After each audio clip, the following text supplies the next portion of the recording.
बिस्मिल्लाहिर्रहमानिर्रहीम। अस्सलामु अलैकुम students, welcome to mathematics instructor.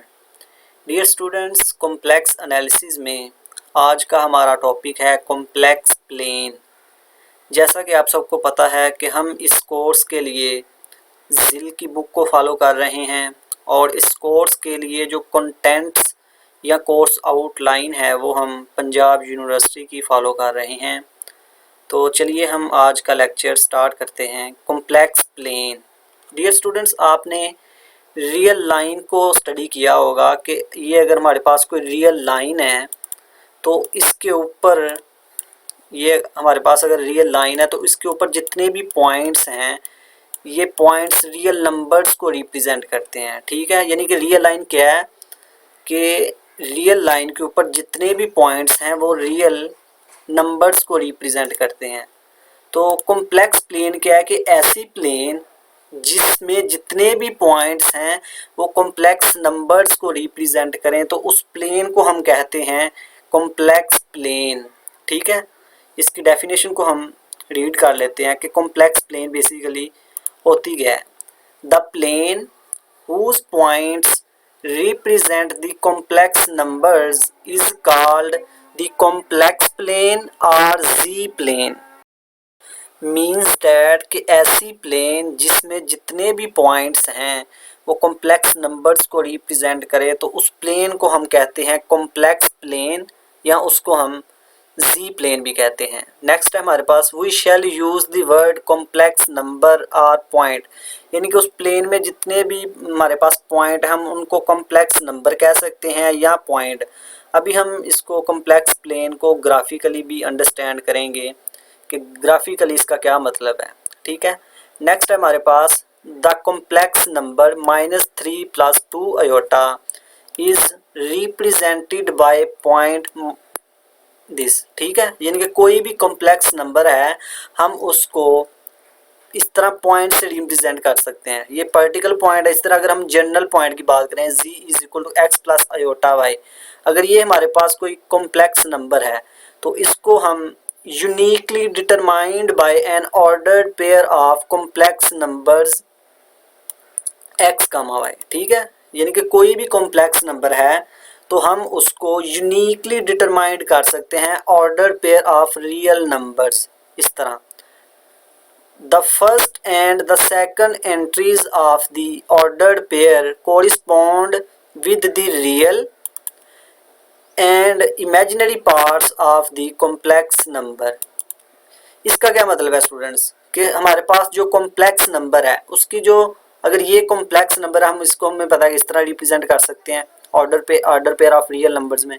तो इसकी जो पहली एंट्री होगी ये कोरिस्पॉन्ड करेगी रियल पार्ट को, और ये जो सेकंड एंट्री है ये कोरिस्पॉन्ड करेगी इमेजिनरी पार्ट्स को कॉम्प्लेक्स नंबर के। ठीक है, इसके बारे में हम पहले भी डिस्कस कर चुके हैं कि अगर कोई कॉम्प्लेक्स नंबर है तो ये जो x है ये पार्ट है इसको हम रियल पार्ट कहते हैं, और ये जो अयोटा के साथ होता है इसको हम इमेजिनरी पार्ट कहते हैं कॉम्प्लेक्स नंबर का। ठीक है, नेक्स्ट है हमारे पास द हॉरिजेंटल और रियल और x axis is called real axis, यानी हॉरिजेंटल या एक्स एक्सिस हम उसको रियल एक्सिस कहते हैं। क्यों कहते हैं? Because each point on that axis represent a real number. ठीक है स्टूडेंट्स, कहने का मतलब ये है कि हमारे पास जो हॉरिजेंटल या एक्स एक्सिस है हम उसको रियल एक्सिस भी कहते हैं। क्यों कहते हैं? क्योंकि उसके ऊपर जितने भी पॉइंट्स हैं वो रियल नंबर्स को रिप्रेजेंट करते हैं। सिमिलरली हमारे पास अगर वर्टिकल लाइन या y axis is called imaginary axis because each point on that axis represent a pure imaginary number। ठीक है, यानी कि वर्टिकल लाइन या जो वाई एक्सिस है हम उसको इमेजिनरी एक्सिस भी कहते हैं। क्यों कहते हैं? क्योंकि उसके ऊपर जितने भी पॉइंट्स हैं वो रिप्रेजेंट करते हैं प्योर इमेजिनरी नंबर को। अब हम ये स्टूडेंट समझते हैं कि ग्राफिकली इसका क्या मतलब है, यानी कि कॉम्प्लेक्स प्लेन का ग्राफिकली क्या मतलब है। या हमारे पास अगर कोई कॉम्प्लेक्स नंबर है जिसको हम ऑर्डर पेयर की फॉर्म में भी लिख सकते हैं x, y, इसको हम प्लेन में किस तरह से ड्रा करते हैं इसको अब हम समझ लेते हैं। ये हमारे पास प्लेन है, ठीक है, ये हमारे पास हॉरिजेंटल लाइन है या एक्स एक्सिस है जिसको हम एक्स एक्सिस या रियल एक्सिस कहते हैं, ठीक है। ये वर्टिकल लाइन है जिसको हम वाई एक्सिस या इमेजिनरी एक्सिस कहते हैं। क्यों कहते हैं? क्योंकि इसके ऊपर जितने भी पॉइंट्स वाई आएंगे वो सारे प्योर इमेजिनरी नंबर को रिप्रेजेंट करेंगे, और इसको हम रियल एक्सिस इस वजह से कहते हैं क्योंकि इसके ऊपर जितने भी पॉइंट एक्स आएंगे वो रिप्रेजेंट करेंगे रियल नंबर्स को, ठीक है। तो अब हम देखते हैं कि अगर हमारे पास कोई पॉइंट या अगर कोई कॉम्प्लेक्स नंबर हो तो हम उसको इस प्लेन में किस तरह से ड्रा करते हैं। लेट्स सपोज कि ये हमारे पास कोई पॉइंट है एक्स कामा वाई, या इसको हम लिख सकते हैं एक्स प्लस अयोटा वाई, इस तरह से, ठीक है।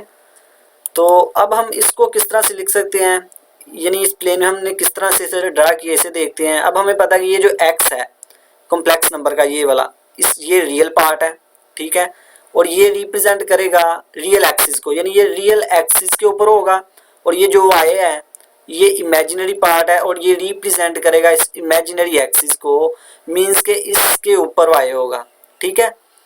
तो अब हम ये देखना है कि ये जो पॉइंट है एक्स कमा वाई या x plus iota y complex number, ये किस तरह से ड्रा किया गया है। अब एक्स चूंकि रियल पार्ट है जो कि इस रियल एक्सिस के ऊपर होगा, तो इसका मतलब है हमने एक्स के अलोंग इस एक्स एक्सिस या रियल एक्सिस के अलोंग एक्स यूनिट मूव करना है, ठीक है, और वाई एक्सिस या इमेजिनरी एक्सिस के अलोंग हमने वाई यूनिट मूव करना है, ठीक है। तो अगर ये एक्स एक्सिस के अलोंग ये एक्स यूनिट मूव किया है, अगर ये एक्स यूनिट है तो इसके बिल्कुल पैरेलल ये भी एक्स होगा, ठीक है, ये भी एक्स यूनिट होगा। इसी तरह अगर ये वाई एक्सिस के अलोंग वाई यूनिट मूव किया है तो इसके पैरेलल यहाँ पे ये भी वाई होगा, ठीक है। तो इन दोनों लाइंस का जो इंटरसेक्शन होगा वो ही एक्चुअली ये पॉइंट है एक्स कामा वाई या एक्स प्लस अयोटा वाई, ठीक है, ये कॉम्प्लेक्स नंबर है। तो इस तरह से हम किसी भी कॉम्प्लेक्स नंबर को इस प्लेन पे हम ड्रा कर सकते हैं। लेट्स सपोज कि अगर मेरे पास कोई कॉम्प्लेक्स नंबर है 3 प्लस 2 अयोटा, ठीक है, ये कॉम्प्लेक्स नंबर है।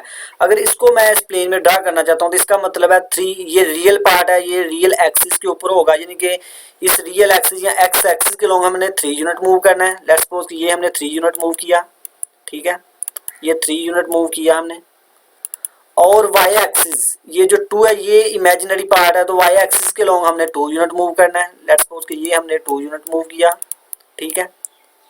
अगर ये 3 है तो ये भी 3 होगा डिस्टेंस, ठीक है। ये अगर ये 2 है तो इसके पैरेलल ये भी 2 होगा, ठीक है, ये वाला। तो इन दो लाइंस के जो इंटरसेक्शन होगा वही बेसिकली ये वाला कॉम्प्लेक्स नंबर है 3 प्लस 2 अयोटा, ठीक है। तो इस तरह से हम प्लेन में किसी भी पॉइंट को हम ड्रा कर सकते हैं। नेक्स्ट स्टूडेंट हमारे पास कि ये वाला जो पॉइंट है हमारे पास x कामा वाई, या इसको हम x प्लस योटा वाई कह सकते हैं, ये जो कॉम्प्लेक्स नंबर है इसको एक वेक्टर रिप्रेजेंट करता है जिसको हम कहते हैं position vector of this point. और वो कहाँ से ड्रा होगा? ऑब्वियसली इस ओरिजिन से ड्रा होगा, ठीक है, ये वाला, यानी कि ये वाला जो वेक्टर है ओरिजिन से स्टार्ट हो रहा है और इस पॉइंट तक जा रहा है। ये हमारे पास जो वेक्टर है ये पोजीशन वेक्टर है जो कि इस कॉम्प्लेक्स नंबर की हमें पोजीशन बताएगा कि ये इस प्लेन में कॉम्प्लेक्स नंबर किस जगह पे है, किस प्लेस पे है, ठीक है। यानी पोजीशन वेक्टर का क्या काम है? वो हमें किसी भी कॉम्प्लेक्स नंबर की पोजीशन के बारे में बताएगा कि वो प्लेन के अंदर जो पॉइंट है या कॉम्प्लेक्स नंबर है वो प्लेन में कहाँ पे है, ठीक है। यानी कि इसका जो ये जो वेक्टर है पोजीशन वेक्टर, इसका इनिशियल पॉइंट ओरिजिन होगा और जो एंडिंग पॉइंट है वो पॉइंट या कॉम्प्लेक्स नंबर होगा, ठीक है। तो ये पोजीशन वेक्टर का काम है। इसके अलावा हम क्या कर सकते हैं कि ये जो पोजीशन वेक्टर है हमारे पास, लेट्स सपोज कि ये पोजीशन वेक्टर z है, ठीक है। तो हम इस z की ये जो पोजीशन वेक्टर है इसकी लेंथ भी हम फाइंड आउट कर सकते हैं। इसकी लेंथ क्या होगी students? Mod of z, length या डिस्टेंस, ठीक है। लेंथ क्या होगी? Mod of z is equal to square root ये जो कॉम्प्लेक्स नंबर है x प्लस योटा है इसके रियल पार्ट का स्क्वायर प्लस इमेजिनरी पार्ट का स्क्वायर और होल का स्क्वायर रूट, ठीक है। ये ये वाला जो पोजीशन वेक्टर है, ये जो कोई भी कॉम्प्लेक्स नंबर है जिसकी पोजीशन बता रहा है, हम उसकी लेंथ निकाल सकते हैं ओरिजिन से उस पॉइंट तक, ठीक है, पोजीशन वेक्टर की। तो वो ये लेंथ या ये डिस्टेंस हम इस तरह से निकाल लेंगे स्टूडेंट्स, ठीक है।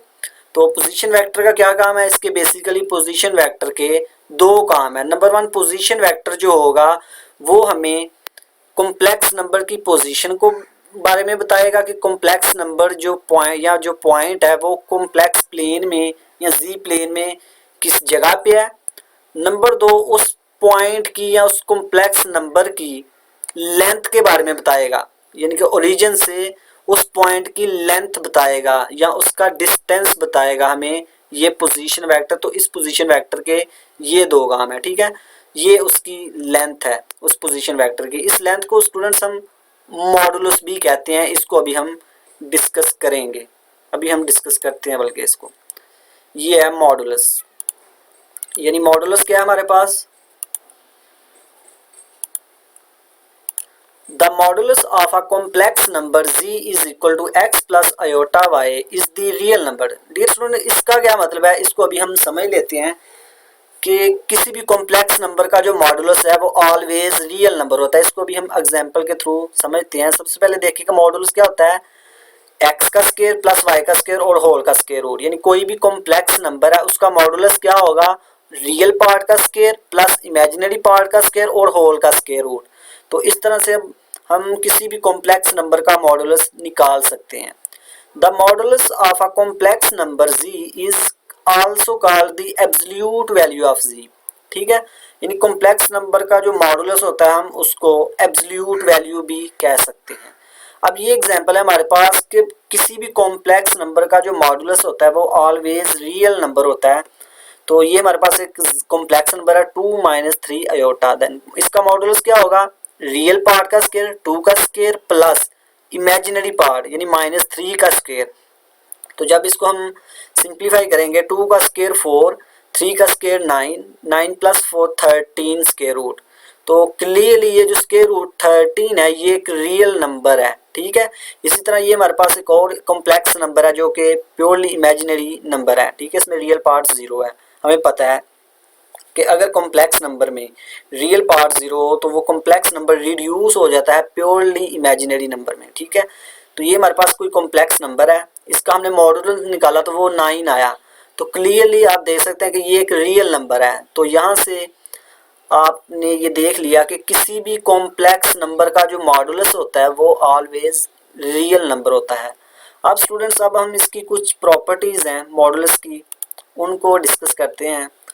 Properties of the modulus of complex number for all z1 z2 belong to c।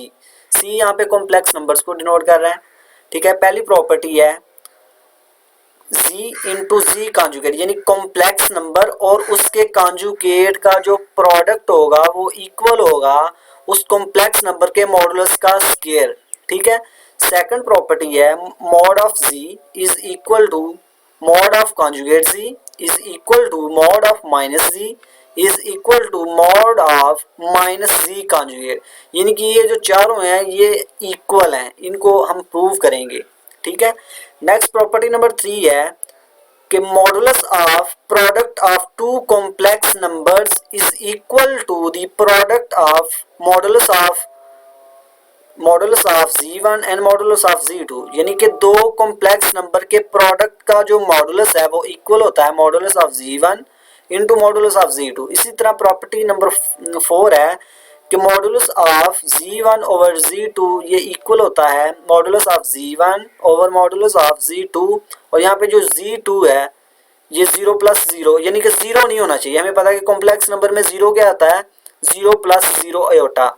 ये हमने अपने प्रीवियस लेक्चर्स में डिस्कस किया हुआ है कि कॉम्प्लेक्स नंबर में 0 क्या होता है या आइडेंटिटी या यूनिटी क्या होती है कॉम्प्लेक्स नंबर में, ठीक है। तो यहाँ पे जो z2 है ये 0 प्लस 0 यानी कि 0 नहीं होना चाहिए। अगर ये होगा तो ये तो फिर अनडिफाइन हो जाएगा, ठीक है। प्रॉपर्टी नंबर 5 है कि modulus of z1 plus z2 less than equal to modulus of z1 plus modulus of z2, ठीक है। इसको हम ट्रायंगुलर इनइक्वालिटी भी कहते हैं। तो अब ये जो मॉडुलस की प्रॉपर्टीज़ हैं इनको हम प्रूव कर लेते हैं, ठीक है, पहली प्रॉपर्टी हमारे पास the product of complex number and its conjugate is equal to the modulus of Z का स्क्वायर। ठीक है, इसको हमने प्रूव करना है। तो लेट कर लेते हैं, हम कोई कॉम्प्लेक्स नंबर ले लेते हैं z is equal to a plus iota b. यहाँ पे जो a और b है ये बिलोंग करेंगे रियल नंबर्स को। ठीक है, अब पहले हम राइट साइड का आंसर निकालते हैं कि ये राइट साइड किसके इक्वल आती है। तो ये z है, तो इसका पहले मॉडुलस फाइंड करते हैं। मॉडुलस क्या है? रियल पार्ट का स्क्वायर प्लस इमेजिनरी पार्ट का स्क्वायर और होल का स्क्वायर रूट।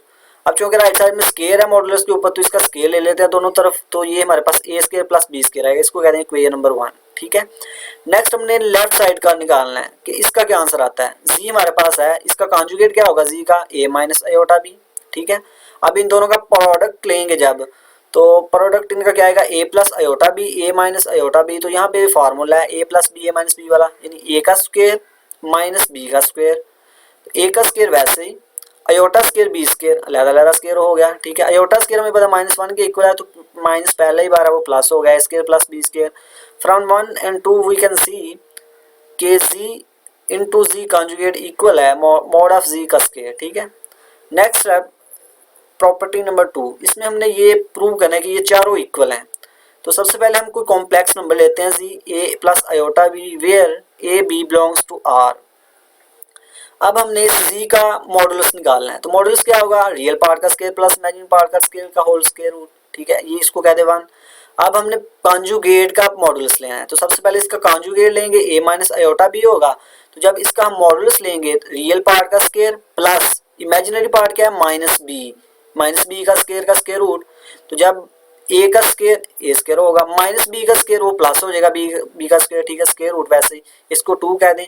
सिमिलरली फिर हमने माइनस जी का कॉन्जुगेट लेना, मॉडुलस लेना है। तो पहले जी अगर ये है तो इस माइनस जी क्या होगा? माइनस ए आयोटा बी। तो इसका मॉडुलस क्या होगा? माइनस ए का स्क्वायर प्लस माइनस बी का स्क्वायर। तो जब ये स्क्वायर ओपन होगा तो ए स्क्वायर प्लस बी स्क्वायर हो जाएगा, इसको कहते हैं इक्वेशन नंबर 3। इसी तरह आप माइनस जी कॉन्जुगेट का स्क्वायर लेंगे, मॉडुलस लेंगे, तो वो भी square root A square plus B square आएगा। ठीक है, तो हम 1 2 3 और 4 से हम देख सकते हैं कि ये चारों जो है ये इक्वल है। ठीक है, इस तरह प्रॉपर्टी 3 भी यहाँ पे प्रूव होगी, 2 भी। नेक्स्ट है प्रॉपर्टी नंबर 3, इसमें हमने प्रूव करना है कि दो कॉम्प्लेक्स नंबर का जो मॉडुलस है वो इक्वल है modulus of z1 into modulus of z2। ठीक है, लेट करते हैं z1 इक्वल है a plus iota b and z2 equal है, ये z2 है, is equal to c plus iota b। ये हमने दो कॉम्प्लेक्स नंबर लिए। ठीक है, सबसे पहले इनका प्रोडक्ट फाइंड करते हैं, देन हम इनका मॉडुलस लेंगे। ठीक है, तो इन दोनों का प्रोडक्ट क्या होगा? प्रोडक्ट हमने दो कॉम्प्लेक्स नंबर का सीखा होगा कि किस तरह से प्रोडक्ट लेते हैं। डायरेक्ट किस तरह से लेते हैं कि रियल को रियल से पहले मल्टीप्लाई करें, यानी ए सी दरमियान में माइनस आता है, बी डी प्लस आयोटा, ए को इसके इमेजिनरी से यानी ए डी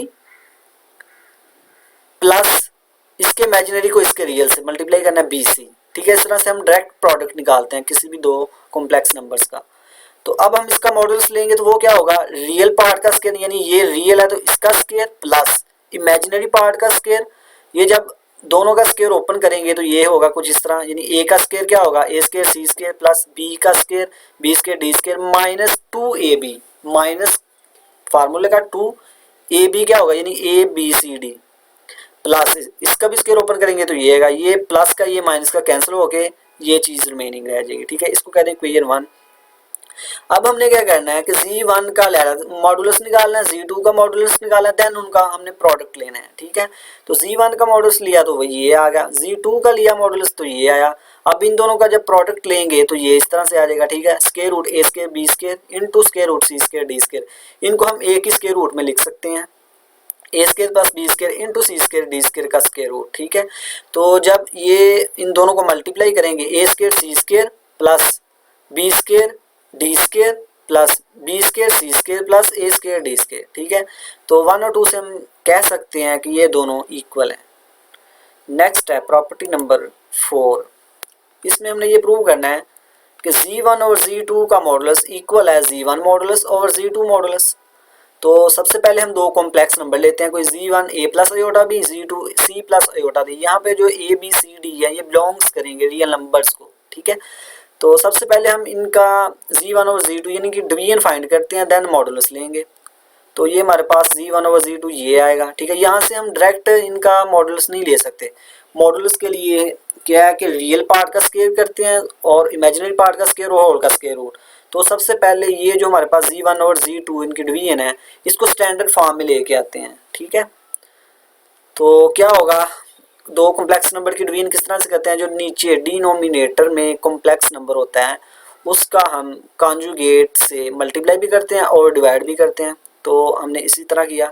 अब ये दोनों मल्टीप्लाई होंगे तो ये आएगा, ठीक है। दोनों के मल्टीप्लिकेशन से डायरेक्ट किस तरह से हमने की कि रियल को रियल से पहले मल्टीप्लाई करना है, ए सी, और प्लस दरमियान में आता है, बल्कि माइनस आता है यहाँ पे, ठीक है। वो माइनस आता है, ठीक है। माइनस इमेजिनरी को इमेजिनरी से मल्टीप्लाई करेंगे तो b into minus t minus b d, तो माइनस पहले ही बार है इसलिए प्लस हो गया, प्लस बी डी, ठीक है। नेक्स्ट क्या करते हैं, इसका रियल को इसके इमेजिनरी से मल्टीप्लाई करना है तो वो क्या होगा, माइनस ए डी, तो ये माइनस ए डी, फिर इसके इमेजिनरी को इसके रियल से तो बी डी बी सी। इस तरह से हम डायरेक्ट मल्टीप्लिकेशन करते हैं। और नीचे formula A plus B A minus B का, तो A square plus B A square minus B square, तो अयोटा की वजह से यानी कि सी का square minus iota square D square, iota square का -1 आ गया, वो इस वजह से प्लस हो गया यहाँ पे, ठीक है।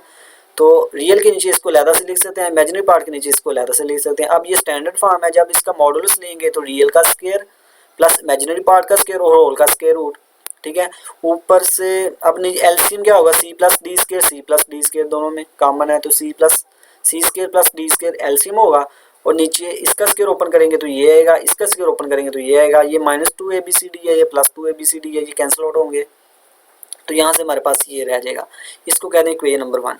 अब हमने क्या करना है कि दोनों का अलग-अलग मॉडल्स लेके देन हमने उनकी डिवीजन करनी है। तो वो जब हम करेंगे तो हमारे पास सेम यही रिजल्ट होगा, ठीक है। तो इस तरह से प्रॉपर्टी नंबर 4 भी हमारे पास प्रूव हो जाएगी। नेक्स्ट है प्रॉपर्टी नंबर 5, जिसको हम ट्राइंगल इनइक्वालिटी भी कहते हैं कि mod of Z1 plus Z2 less than और equal to mod of Z1 plus mod of Z2। ये चीज़ हमने प्रूव करनी है। तो इसको प्रूव करने के लिए हम कंसीडर कर लेते हैं mod of Z1 plus Z2 का स्क्वायर, ठीक है। ये हमने कंसीडर कर लिया। तो इसको हम इस तरह से लिख सकते हैं, ये चीज़ इक्वल होगी Z1 plus Z2 into Z1 plus Z2 का कॉन्जुगेट। यानी ये हमने किस तरह से लिखा, हमें पता है कि कॉम्प्लेक्स नंबर और उसके कॉन्जुगेट का जो प्रोडक्ट है वो इक्वल होता है उसके मॉड का स्क्वायर, यानी कॉम्प्लेक्स नंबर के मॉड का स्क्वायर, ठीक है। तो अब इसको आप Z कंसीडर करें, ठीक है। ये Z मॉड Z का स्क्वायर है, तो इसको हम लिख सकते हैं Z इंटू Z कॉन्जुगेट, ठीक है। ये Z कंसीडर करें इसे, तो इसको हम इस तरह से लिख सकते हैं। नेक्स्ट हमने क्या किया, लेफ्ट साइड तो वैसे ही रहेगी, ये Z1 प्लस Z2 भी वैसे ही रहेगा। अब हमें पता है ये कॉन्जुगेट की प्रॉपर्टी है कि Z1 प्लस Z2 का कॉन्जुगेट, इसको हम सेपरेट लिख सकते हैं इस तरह, Z1 conjugate plus Z2 conjugate, ठीक है।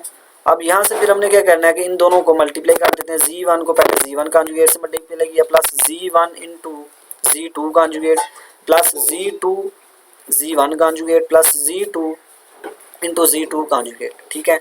नेक्स्ट हमने क्या किया है कि अब ये देखें Z1 इंटू Z1 कॉन्जुगेट है, यानी कि Z और उसका कॉन्जुगेट का प्रोडक्ट किसके इक्वल होता है, उस कॉम्प्लेक्स नंबर के मॉडुलस का स्क्वायर। तो यहाँ पे Z क्या हमारे पास Z1, यानी Z1 इंटू Z1 का कॉन्जुगेट, इसको मैं लिख सकता हूँ Z1 कॉन्जुगेट मॉड का square plus Z1 Z2 conjugate same रहेगा, Z2 Z1 कॉन्जुगेट भी सेम रहेगा। और यहाँ से हम लिख सकते हैं कि Z2 और उसके कॉन्जुगेट, उस Z2 का कॉन्जुगेट, इसको मैं लिख सकता हूँ Z2 मॉड का स्क्वायर, ठीक है। इसको हम यूज़ कर रहे हैं कि Z इंटू Z कॉन्जुगेट ये इक्वल होता है Z मॉड के स्क्वायर के। इस रिजल्ट को हमने यहाँ पे यूज़ किया। नेक्स्ट हम क्या कर रहे हैं कि मॉड Z1 का स्क्वायर वैसे ही रहेगा प्लस Z1 Z2 कॉन्जुगेट भी वैसे ही रहेगा प्लस, इसको हम लिख सकते हैं यानी कि Z2 Z1 कॉन्जुगेट को मैं लिख सकता हूँ Z1 इंटू Z2 कॉन्जुगेट का whole conjugate plus Z2 mod का स्क्वायर। यानी कि ये हमने किस तरह से लिखा है स्टूडेंट्स, इसको देख लें पहले। अब देखिए कि ये हमने किस तरह से लिखा है, यानी Z2 Z1 कॉन्जुगेट की जगह हमने Z1 into Z2 conjugate whole conjugate, ये किस तरह से हमने लिखा है। इसको अगर हम लहदा से देखें कि Z1 into Z2 conjugate whole conjugate ये किसके इक्वल है।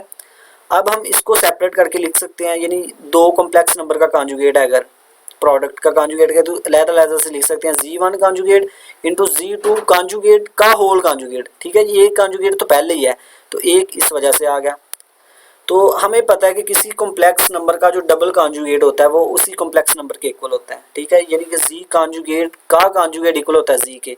तो यहाँ पे क्या है, Z2 कॉन्जुगेट का कॉन्जुगेट किसके इक्वल होगा, Z2 के। तो यहाँ से हम लिख सकते हैं फिर Z2 इंटू Z1 का कॉन्जुगेट। तो यहाँ से आप देख सकते हैं कि Z2 इंटू Z1 का जो कॉन्जुगेट है वो इक्वल है Z1 into Z2 conjugate whole conjugate के। ठीक है, तो इसलिए हम Z2 इंटू Z1 कॉन्जुगेट की जगह ये लिख सकते हैं।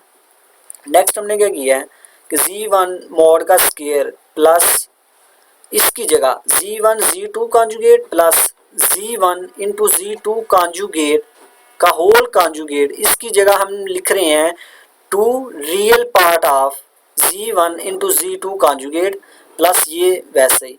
अब ये हमने किस तरह से लिखा है, ये हमें पता है कि कोई कॉम्प्लेक्स नंबर प्लस उसका जो कॉन्जुगेट है वो इक्वल होता है टू रियल ऑफ Z के।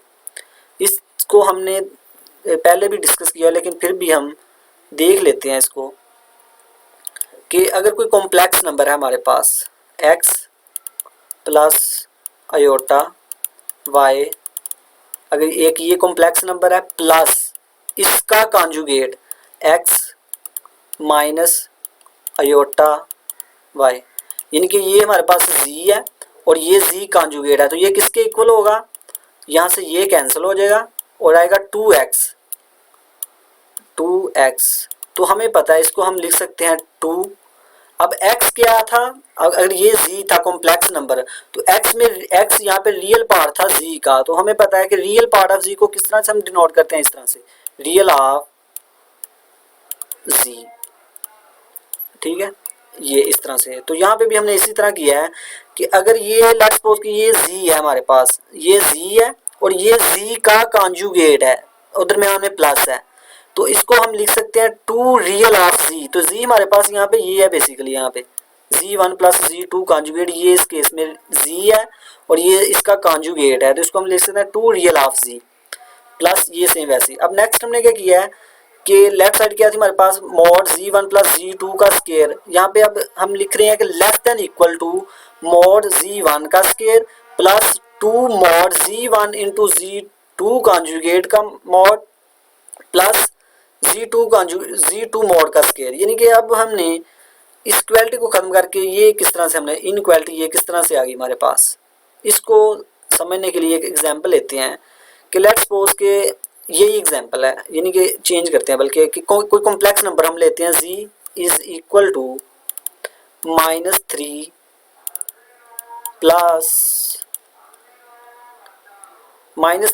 प्लस ले लें आप 5 ले लें आप, बेशक 5 आयोटा ले लें, -3 प्लस 4 आयोटा ले लें आप। ठीक है, ये आपने हम कोई कॉम्प्लेक्स नंबर ले लिया। ठीक है, हम इस बात को समझ रहे हैं कि ये किस तरह से two real of Z1 into Z2 conjugate, जब ये इक्वालिटी थी तो ये इनइक्वालिटी में इस तरह किस तरह चेंज होगा, इसको हम समझ रहे हैं।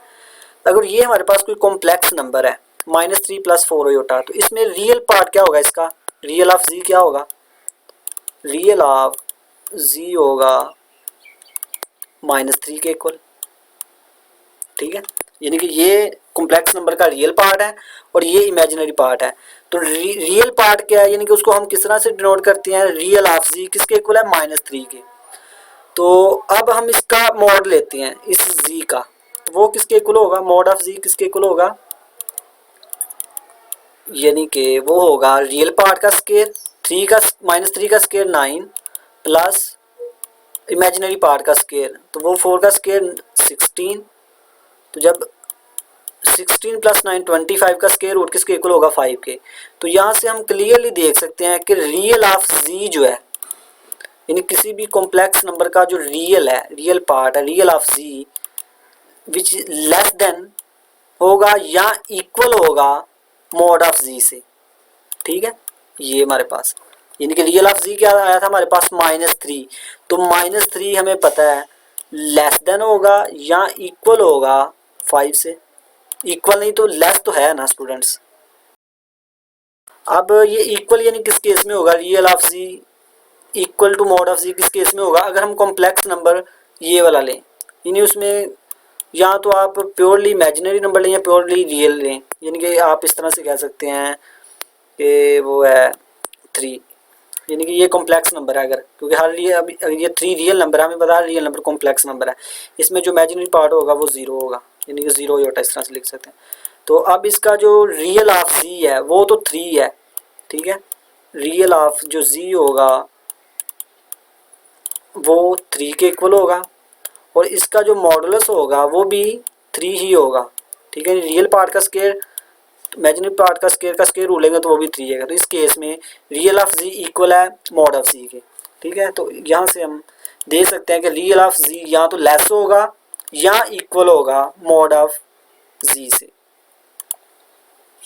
तो अब हम इस बात को समझते हैं कि इसकी जगह यानी कि 2 रियल ऑफ जी है, तो हमें पता है कि 2 जो रियल ऑफ जी है ये या तो लेस होता है या इक्वल होता है मॉड ऑफ जी से। तो इसका मतलब इसकी जगह रियल ऑफ जी की जगह हम लिख सकते हैं लेस देन, यानी कि लेस देन और equal to mod of z, यानी ये अगर जी है real of z less than होगा, यानी ये साइड ये वाली जो साइड है ये लेस होगी इससे मॉड ऑफ जी से, तो इसकी जगह हमने इस चीज़ को यूज़ किया।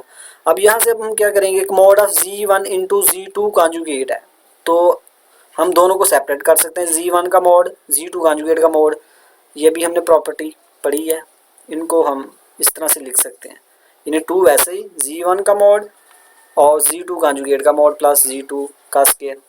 अब यहाँ से हमने क्या किया कि ये जो लेफ्ट साइड है लेस देन होगी जी1 मॉड का स्क्वायर प्लस 2 जी1 मॉड। अब जी2 कॉन्जुगेट का मॉड जी2 के इक्वल है, ये प्रॉपर्टी 2 में हमने पढ़ा था कि किसी भी कॉम्प्लेक्स नंबर का जो मॉड है वो इक्वल होता है कुछ कॉम्प्लेक्स नंबर के कॉन्जुगेट के मॉड के, ठीक है, ये हमने प्रॉपर्टी 2 में देखा है। तो जी2 कॉन्जुगेट का मॉड ये किसके इक्वल होगा, जी2 मॉड के। अब प्लस ये सेम वैसे, अब यहाँ से देखेंगे ये फार्मूला कंप्लीट हो रहा है कि ए का स्क्वायर प्लस बी का स्क्वायर प्लस 2ab, तो इसको मैं लिख सकता हूँ a प्लस बी का होल का स्क्वायर। तो यहाँ से ये स्क्वायर रूट जब लेंगे दोनों तरफ तो स्क्वायर कैंसिल हो जाएगा, तो यहाँ से इस तरह ये ट्राइंगल इनक्वालिटी प्रूव हो जाएगी। आई होप स्टूडेंट्स आपको समझ आ गई होगी। अल्लाह हाफिज़।